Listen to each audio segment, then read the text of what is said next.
ዕለት 24 ጥሪ በስመ አብ ወወልድ ወመንፈስ ቅዱስ አሐዱ አምላክ። ዕለት 24 ጥሪ በዛ ዕለት እዚኣ ተጋዳሊት ቅድስት ማርያ ዓረፈት። ነዛ ቅድስት እዚኣ ወለዳ ካብ ሰብ ሃገረ እስክንድርያ ኮይኖም ክርስቲያን እዮም። ካብቶም ደቂ ዓበይቲ ሃገረ እስክንድርያ ንሕፀ ንመርዓ ደለይዋ፣ ንሳ ግና ኣይደለየትን። ኣቦኣና ኣዲያን ምስ ዕረፉ እቲ ገንዘቦም ወሲዳ ንድኻታትን መሳኺንን ሃበቶም። ካብኡ ቁሩብ ወሲዳ ኣብቲ መእተዊ ሃገረ እስክንድርያ ካብ ዝርከብ ኣብ ሓደ ደብሪ ደናግል ኣተወት። ኣልባስ ምንኩስና ለቢሳ ከዓ ብፍጹም ተጋድሎ ተጸምደት። ንድቃስ ክሳብ እተሰንፎ 12 ዓመታት ተቐመጠት። መዓልቲ ፈጺማ ደቂሳ ኣይትፈልጥን። በዛ ዓመታት እዚ ከምቲ ሕጊ ደብሪ ክሳብ ምሸት ትጸውም ነበረት። ካብኡ ቅድስቲ ኣስኬማ ለበሰት። ምስኣ ዝነበረ ኣልባሳት ጸምሪ ጽቡቕ ኣልባሳት ኣውፂኣ ጨጓር ክዳን ሰቀ ጸጉሪ ለበሰት። ነታ እመምኔት ኣብ በዓትታት ከይዳ ነብሳ ክትኣስር በይንኻ ኣብ በረኻ ምንባር ትኽእሎ ዶ ኣይትኽእሎን ክትፍትኖ ክኸይድ ፍቐድለይ ኢላ ለመናታ። ንሳ ከዓ ተኣመምኔት ኣብ በዓትኺ ነፍስኺ እሰሪ ብጽምዋ ተቐመጢ በለታ። ኣብቲ በዓቲ ኣትያ ከዓ ነታ መእተዊታ ዓፀወታ። መግባት ትቕበለላ ንእሽቶ መስኮት ከምኡውን ምስጢራተ ቅድሳት እትቕበለላ ገበረትላ። ኣብታ በዓቲ ኮይና ሰብነታ ኣሲራ 22 ዓመት ገበረት። በዚ ኩሉ ዓመታት ኩሉ ሳዕ ብዘይ ዕረፍቲ ካብ ንግሆ ክሳብ ምሸት ደው ኢላ ትጽሊ ነበረት። ኣብ ምድሪ ፈጺማ ኣይትቕመጥን ነበረት። ብለይቲ ቁሩብ ትድቅስ፣ በብክልተ መዓልቲ ትጸውም፣ ደረቕ እንጌራ ብማይ ኣተርኪሳ ትምገብ ነበረት። ብግዜ ዓብዪ ጾም እንጌራ ፈጺማ ኣይትበልዕን እያ። 40 መዓልቲ ክሳብ ዝፍጸማ በብ3 መዓልቲ ትጸውም እሞ ብማይ ዝተርከሰ ዓተር ትበልዕ ነበረት።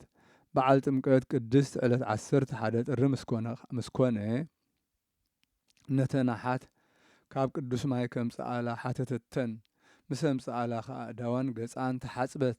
ምስጢራተ ቅድሳት ተቐበለት። ካብቲ ቅዱስ ማይ ከዓ ሰተየት። ካብኡ ሓመመት። ኣብቲ መዕረፊኣ ከዓ ክሳብ 21 ጥሪ ደቀሰት።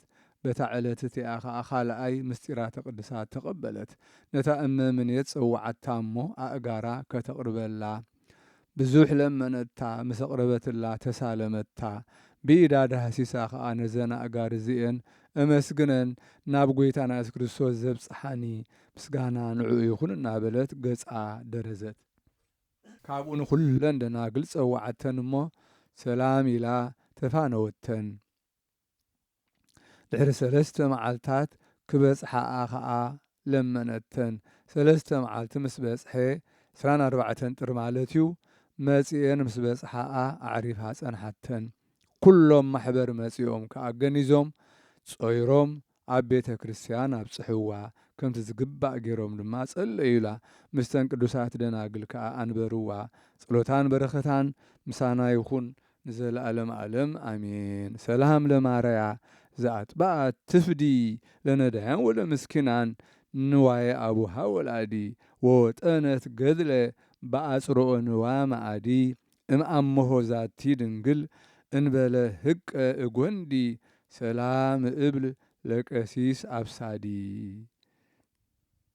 ሰላም ንማርያ ዝጨከነት ክትዕድል ክትፈዲ ንድኻታት ምጽዋት ገንዘብ ኣቦኣ ወላዲ ገድልውን ዝጀመረት ብዘይ ምድቃስ ኣብ ንእዲ ነዛ ድንግል ሰላም ካብ ምባል ኣየቋርፅን ኣብ ቤት ይኹን ኣብ መገዲ ሰላም እብሎውን ንኣባ ኣብሳዲ።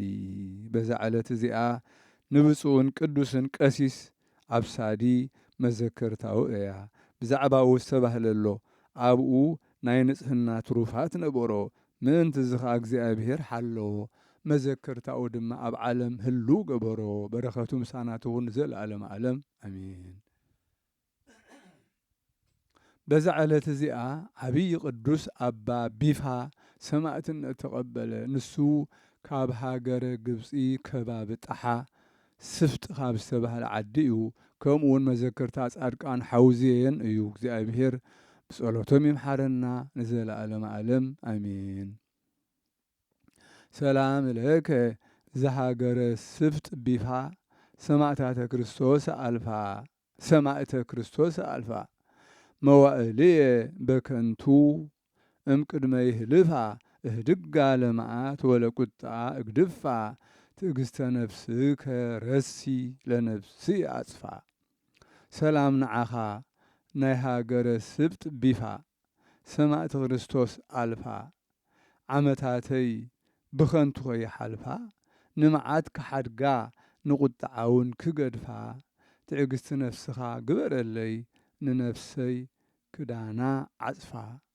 ሰላም ለክሙ እደወ ጥበብ ወምክር ዘገበርክሙ ጽድቀ በውስተ ሃውዜን ሃገር ከመ መወልዲት ንስእዋ ሃዊረክሙ በምዕር አመት ወፅእ ነፍስየ እምነ ስጋሃ በግብር አምሳለ ብእሲት ሕፃነ ትወልድ በጻዕር።